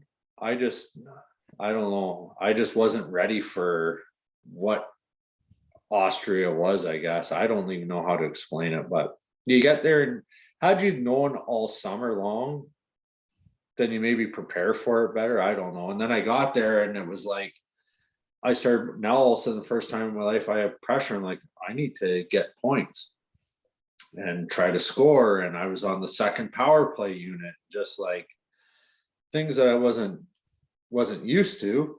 And Right. at the end of it, I can't remember what I ended up with, like say, I think I was close to a point every third game or something like that, which in my eyes was Pretty I'm used to a good. point every 6 games or something like that, like or 10 games, I don't know. So I was You're just thinking, doing your thing. Yeah. And the points yeah, come if they come. Yeah. but when you're in Austria and you're getting paid to be an offensive guy, and it just so the guy that I went over with that got me there, he got fired and sent home in like November. I got fired and sent home in December or January or something like that. So did you get paid for the year? Not all of it, but most of it. Oh, that's all right. Yeah, So, yeah. so then you do end up. Oh, okay. Actually, you know what? We can't skip over Vienna. What do you think? What was the food like? I didn't mind the food. Like Vienna Like, is such a you weren't tourist. there that long, right? I was there, yeah, like 4 months, but Vienna was such a touristy town. Like you could go to a movie theater that just played English movies. So you could kind of get by. The best story I have for Austria, I get move into this apartment. So I'm living downtown when I first get there because the guy that was the defenseman I took his spot wanted a downtown apartment. So it was huge flat downtown, but I'm way away from all the guys, but it was fun. I could just grab a coffee, sit downtown, people watch, didn't mind it. End up at this new apartment complex, and it's all the Austrian guys that are there. So we have like a team function or something, I can't remember. And I decided I'll go to the store, grab some beers, and invite the guys back to my apartment after, have a few beers. So they come back, we're sitting around, a couple beers. And the guys are laughing at me, and I'm like, what is going on? Eventually, they told me I bought non-alcoholic beer because I had no clue. I couldn't read any of the names. I was just like, yep, that looks good. Looks like a light beer. So that was my embarrassing moment to Austria. So you invite all the boys back and then buy the. Yeah. So they're thinking maybe that, holy shit, this guy is like real serious about his diet. He won't even drink alcoholic beer, but little did they know. 3 months earlier, I mean, That's just the good hot old dogs boy. and beers with you Yeah. at the Syracuse That's Sky just the Team. good old boy from Durham trying to bring the Mhm. team together. And Yeah, that's why you exactly. were a veteran in the AHL, big guy, just so you know.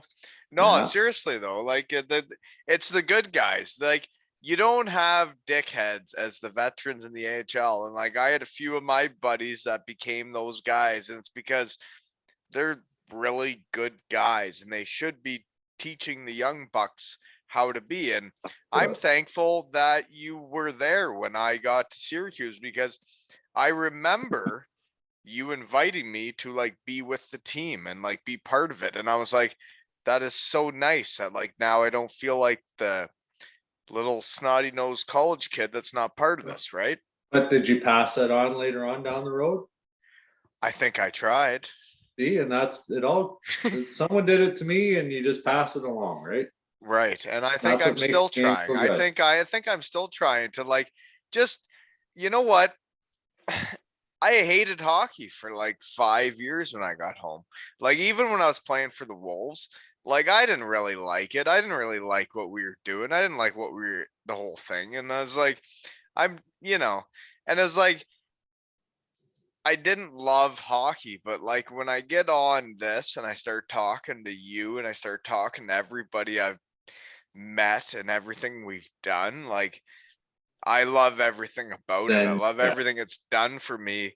And I think that shows in my daughter wanting to play hockey now, right? And like she's like, well, look at him, like look how much he loves it. Like now as she's out there and she's giving her, and like I've never asked her once to do it. It's up to her, right? And it's yeah. just it brings you a lot of shit, this game, doesn't it? It sure does. And well, look at it. It brought us right here, sitting right now, having beers over Zoom. Right? And how would we have known each other? Sure wouldn't have. So Except for there your you guy. go. So you left the Vienna Capitals. You got gassed. You got fired. Fired. Smell you later. European food life sucks, anyways. Moving on to the Phoenix Roadrunners. How was that? It was awesome. I knew a bunch of guys. I didn't write them down, but I knew a bunch of guys Oh on that yeah. team. Yeah. So that year I got fired from Vienna. I stayed over there for a couple of weeks because this European agent, I have no idea where he even found him or whatever, but was like, well, maybe you'll end up in Germany or all these different leagues. So stay tight. And then I was getting emails or whatever to the Phoenix guy wanted me to come there. I was like, yeah. I remember getting one from that Quebec Senior Hockey League, and they wanted me to go there. And I was like, I am not going to the Quebec Senior Hockey League. The guy's like, you won't have to fight. I said, I'm 6'3", a stay-at-home defenseman. You don't even have to fight? Not a You chance are in my on there. you are gonna have to fight. Navigating Yes. lieutenant. So I went to Phoenix and it was awesome. Like I never played anywhere. That's the only place I ever played where, you come into the rink in your shorts and your flip flops and you sit at the pool all afternoon, and it was just completely different. And I actually enjoyed it again because It made hockey fun again. it did, because I found Vienna, I was starting to get stressed and the pressure, and you thought about getting fired and guys are coming and going, and it was, And you're at that age where it starts to kind of matter, right? to weigh Like, on you a little bit. Yep.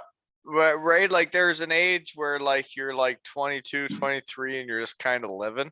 And then there's an age where you're like, where am I going? What am I doing? And What's like then when happening? that would have been right around that age, eh? Yeah. So I really enjoyed my time in Phoenix. It was fun. And then the next year, actually, they wanted me to come back and be an assistant coach. In And Phoenix. I wasn't ready to be an assistant coach. Like You wanted I to play didn't, 13 years for the Thundercats.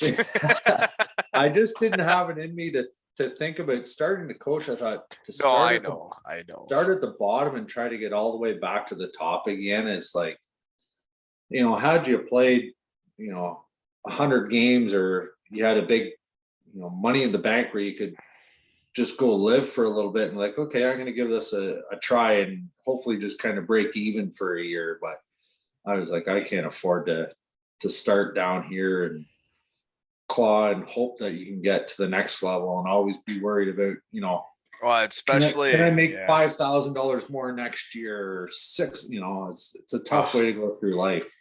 It really is. And like once you have a job and like you get paid and you do your job and you get paid, and like there was so much stress on us, man. Like so much stress when it comes to the next year and like what you're doing now. And like then Yeah, there's so much you can't control. exactly. Yeah. And like getting older. Okay. So then after Phoenix, and so you start loving the game again a bit. You Yeah, start I had liking it. fun there, and And the gal from Durham, she's coming along for the ride through all this. The one that yeah, had chicken wings and beers with me back in she's Syracuse. with me. We actually get married that summer, and Oh then the dear. next year I sign in England, go to Manchester. Same thing. It was another guy there that I played with in Vienna, who I knew from the year before, so that kind of made it a little bit easier. But go there, actually knew somebody. Who's that? Scott Fankhauser was his name. He was our goalie. Okay. And then Sorry, we have some big Manchester fans of the oh, pod. But they're Storm fans, and I asked them today like what the Phoenix were, and they said that during do you want to hear the history? yeah. So during the Super League era, the So this is before the Phoenix. yes, the Yep. Manchester Storm went bankrupt, and the Phoenix came out of the ashes, right? That's why they're the Phoenix. That's like they're the plane that came out of the ashes from coming bankrupt. And now I believe that plane sunk, and now we're back to the storm. Okay. Yeah. So there you go. So learn that. I signed in Manchester. I get there. I get to play for the great Tony Hand. I don't know if is he the coach? He is the coach, but he's also our first line right winger. What a phenomenal hockey player, person. It was awesome. I saw the stats that year and I wrote him down. Hold on, let me see here. Manchester Phoenix, not Storm, UK experience. Okay. And then I got Tony Hand and Joe Talari. Yeah.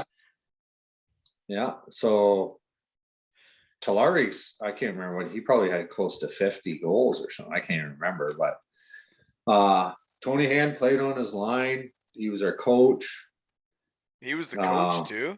He was the coach too. So that was kind of part of it. Like, I got over there and I went there thinking, oh, maybe it'll be fun. They drink beer over here, and I'm going to like it, and I'm going to want to play for another, 5 years. And then I got there and I got hurt early. And then when you kind of know you're done. I knew that year, I was like, I'm done. You didn't have it. Didn't have it. I at the end of every game, they had the man of the match, and somebody would win a case of beer and sit in the room and drink it. And I was like, or we'd sit in the room and drink, which was awesome. But I was like, I can go back home and play in the senior league where we sit in the room and drink beer and just. So I was kind of already thinking as I was there, I was ready to go home and try to find a job and move on with life. And because once again, like we just talked about, it's like the pressure and playing, and then how much money am I going to make next year? And can I get a job? And just always worrying. So I wish I would have went there a bit earlier and had a bit better attitude the whole time I was there. I wouldn't say I had a bad attitude and wasn't trying, but I just kind of knew you were early in that year that I think this is it for me. I'm ready to just kind of pack it in. So really, eh? Yeah. Yeah, it's weird. Because I know how competitive you are. I can't see you like going out like that. Yeah, and it wasn't like I didn't try. It was I just kind of knew that year that the drive. I wasn't thinking to myself, oh my God, this is the best ever. I want to come back here next year. I want to sign here for 3 more years. It was just another year where. What arena in Manchester did you play out of? Is it a big one? Not a huge one, no. I can't remember what it was called. Was it like maybe a couple thousand people? I don't know. I'm just trying to think. I'm just trying to think if I've sat in a bathroom naked in the away locker room. I'm sure you have. Dressed as like covered in dirt. I don't know if it's the same arena.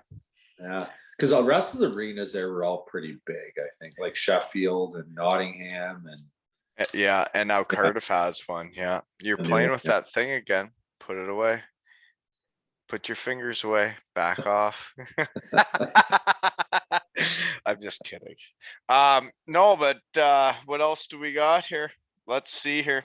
Well, now we got to get into it. This is getting serious now. We're past the NHL. We're past Vienna. We're past Manchester.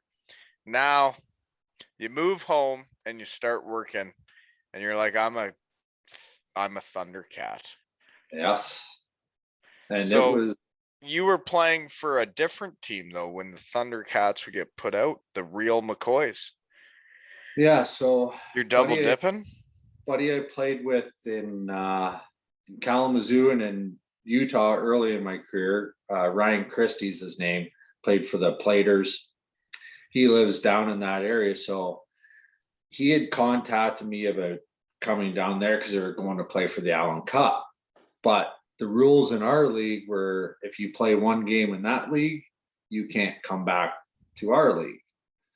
So I was like, I'm not going to play with you guys until we're done, because I'm not driving 2 hours every night When I could play every in my weekend to go hometown. play when I can drive 2 minutes. And I was having fun. You're like, these are my friends and Yeah. my family, and it's whatever's perfect. I enjoy the bus rides and I enjoy everything about playing here. It's awesome.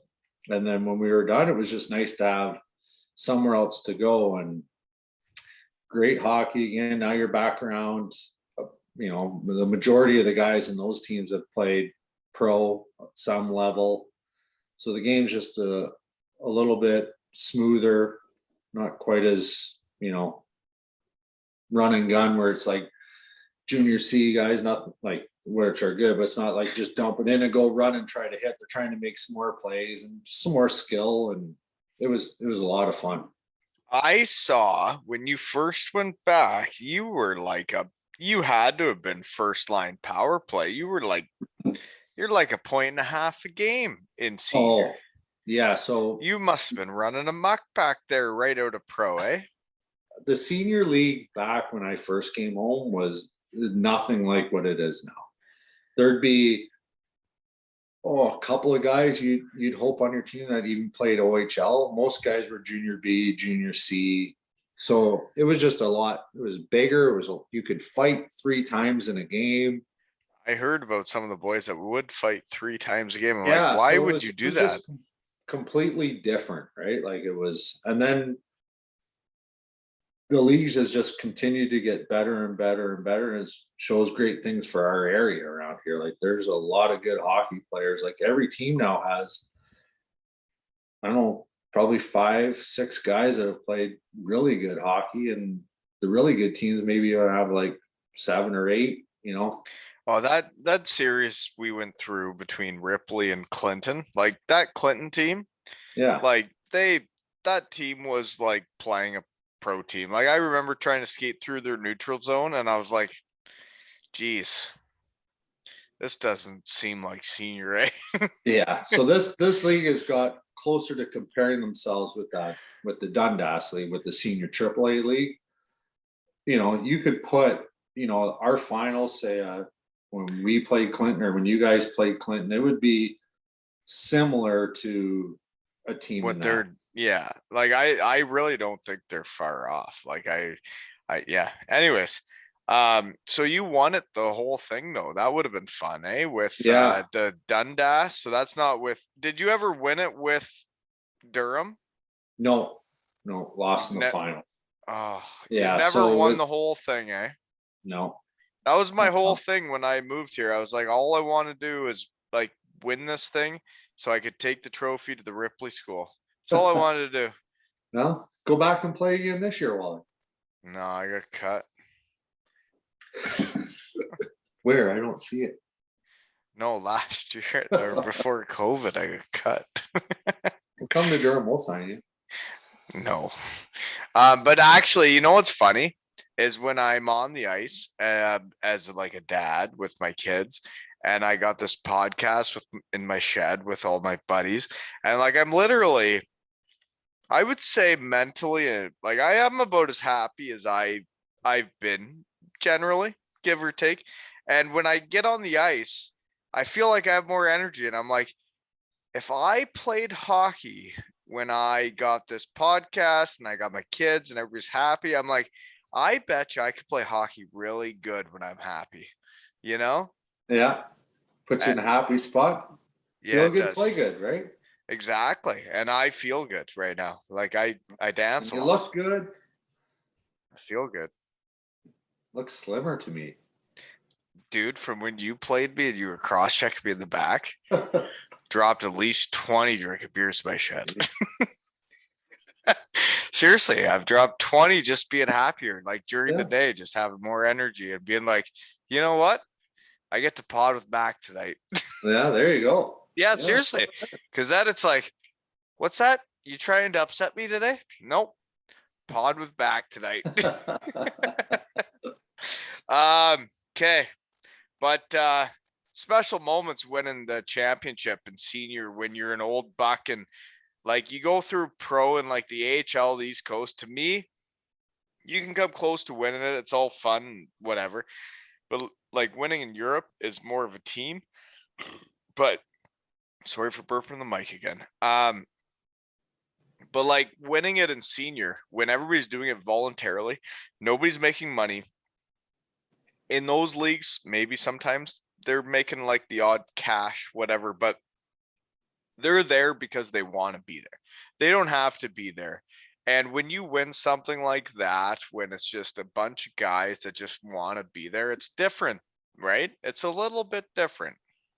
It was so I'd been there a few years and we'd lost, like we'd win the league and then we'd lose. So we always used to have to play Kenora and to get out of Ontario to go to the actual tournament. And we lost to Kenora a couple times. And then Dundas was hosting this particular year, so they knew they were going to be in it. And we actually lost to Brantford in the league final. So there was us, Brantford, and Kenora were all at this week-long tournament. But it was hard. Like I remember we played Monday against I think a team from like Saskatchewan or something. Tuesday against Alberta, and when I was driving home, my wife was with me, and I was like, I am so sore right now. My shoulders were sore, my leg, like you're just the physicality of it again. And it was like big boys. And once again, it was basically everyone that had played professional hockey at some level. It was all back there. And it's for keeps now. Like it's a week-long battle. And then we played Kenora in the semis, won a really close game, and then won in overtime against a team from out east. And then the party was on, and it was awesome. It was so much fun. Isn't it like, honestly, I've won a few things in my life, but like when it comes to like the World Series being on, I have a hard time having enough time to watch it. But like when it comes to all the other sports and whatever, but like when it comes down to like there's about to be a team that's going to win something, Yeah, I want to watch it because I've done it, I've seen it, and the just watching people win shit is yes. And that's the cool thing. Like, you know, back then, and I'm sure they still do, but TSN always showed the final game. So, you know, your friends and family can watch home. I had a bunch of friends and family that came down to the game and watched it. And, you know, my buddies come out in the ice with us after. And this is the Allen Cup, right? Yes. Yeah. Yeah. You won the whole thing. You win the whole thing, and it was really good. It was a blast. And then went down a couple years after, but you know, guy from our team, you know, Kyler Nixon's been going down.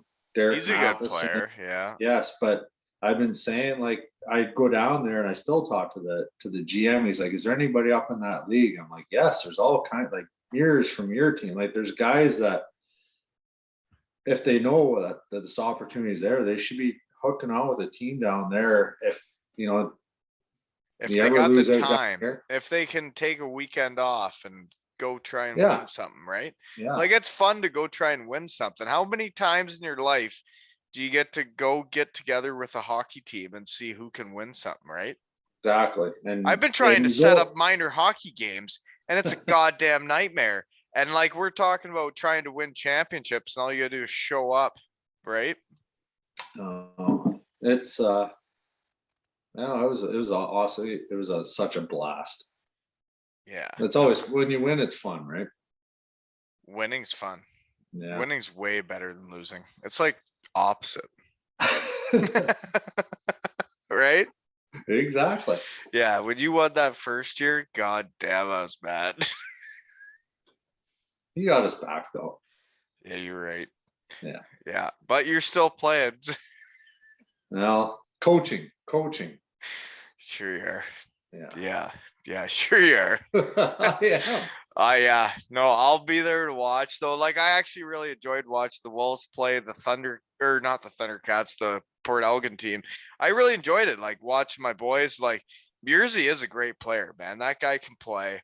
He can play anywhere. So him and Cody Britton. There's a couple of guys in Clinton who are obviously really good, but I would put Kyler Nixon and Mears like probably the two best players in the league are quite close. Like, it's crazy how those two guys can just take over a game. It's no, you're right, and that it's the reason why Kyler both these Nixon teams can are so really close move as a together. D-man. I'm surprised he didn't do more, but He really could. I remember when he left, he went and tried it for an East Coast team, and I can't remember if he made it. I think he did, but he got a job where he could come work back at Hydro, and he made that decision early. I'm just going to go work Hydro.